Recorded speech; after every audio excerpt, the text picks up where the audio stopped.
नमस्कार, मैं हूं doctor Manish single, medical oncologist, Apollo hospitals, Noida and Delhi से। आज हम बात कर रहे हैं life saving options for bladder cancer. Bladder cancer मतलब यूरिनरी ब्लैडर कैंसर, यानी पेशाब की थैली के कैंसर्स।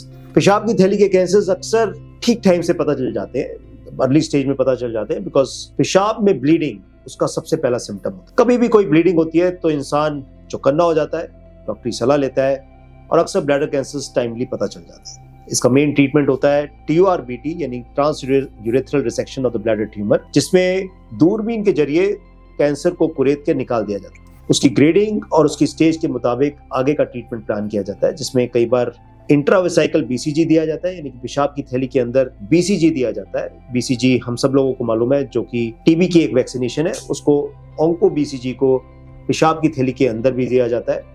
और अगर स्टेज एडवांस्ड हो तो कीमोथेरेपी और सर्जरी का यूज किया जाता है या फिर रेडियोथेरेपी का यूज किया जाता है। ब्लैडर कैंसर्स कई बार बहुत अग्रेसिव होते हैं और फैल जाते हैं। ऐसा तकरीबन 20 to 30% लोगों में हो सकता है। अर्ली स्टेजेस में भी कुछ लोग प्रोग्रेस कर सकते हैं समय के साथ, और जब लेट स्टेज में पेशेंट पहुंच जाते हैं तो अक्सर कीमोथेरेपी का यूज किया जाता है। यहाँ पर कीमोथेरेपी से एक एवरेज लाइफ एक्सपेक्टेंसी साल तक की मानी जा सकती है। इसलिए एक बहुत बड़ा नीड गैप है कि हम कैसे सर्वाइवल्स को बढ़ा सकते हैं।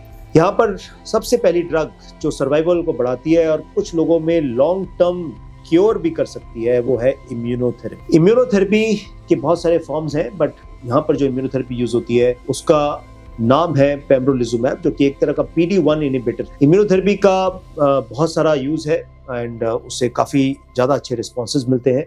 कीमोथेरेपी और इम्यूनोथेरेपी के कंपैरिजन में इम्यूनोथेरेपी ज्यादा सक्षम रही, specially second line therapy. Second दवाई का नाम है N42MAB वेटोटिन। ये एक तरह का ADC है, यानी एंटीबॉडी ड्रग कंजुगेट। इसमें एंटीबॉडी के ऊपर एक ड्रग को अटैच कर दिया गया है जो नेक्टिन-4 को टारगेट करती है, जो ब्लैडर कैंसर्स के अंदर भरपूर मात्रा में। ये एंटीबॉडी जब नेक्टिन को कांटेक्ट करती है या उससे जुड़ती है तो अपनी कीमोथेरेपी ड्रग वहीं पे लॉन्च कर देती है, यानी कि कैंसर के बिल्कुल सेल के बिल्कुल पास। जब कीमोथेरेपी उस पे कैंसर सेल्स के ऊपर अटैक करती है तो बहुत अच्छा रिस्पांस रेट मिलता है। इसको एक ब्रेक थ्रू थेरेपी डेजिग्नेशन दिया गया अमेरिका से। ये थेरेपी अभी इंडिया में अवेलेबल नहीं है, बट इंपोर्ट करके मंगवाई जा सकती है। इसको बोलते हैं N42MAB वेटोटिन। तीसरी जो ड्रग है जिसका नाम है सकीटुजुमैब गोविटिकेर, ये भी एक ADC है और ये TROP2 रिसेप्टर को टारगेट करती है, जो ब्लैडर कैंसर्स में अपरेगुलेटेड पाया जाता है। जब ये दवाई TROP2 के साथ मिलती है, यानी ये एंटीबॉडी TROP2 के साथ मेल खाती है, जैसे ही उसके साथ जुड़ती है वो भी अपनी ड्रग यानी कीमोथेरेपी ड्रग को वहीं पे लॉन्च करती है,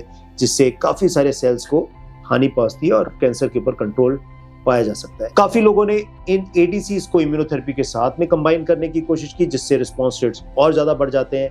लास्ट जो ड्रग है वो है अडाफिटिनिब। अडाफिटिनिब एक टैबलेट फॉर्म थेरेपी है जो FGFR म्यूटेशन यानी फाइब्रोब्लास्ट ग्रोथ फैक्टर म्यूटेशन के अगेंस्ट काम करती है, जो तकरीबन 15 से 20% लोगों में पाई जाती है जो ब्लैडर कैंसर से ग्रस्त। ये दवाई ने भी बहुत फायदा दिखाया, बहुत सक्षम रही।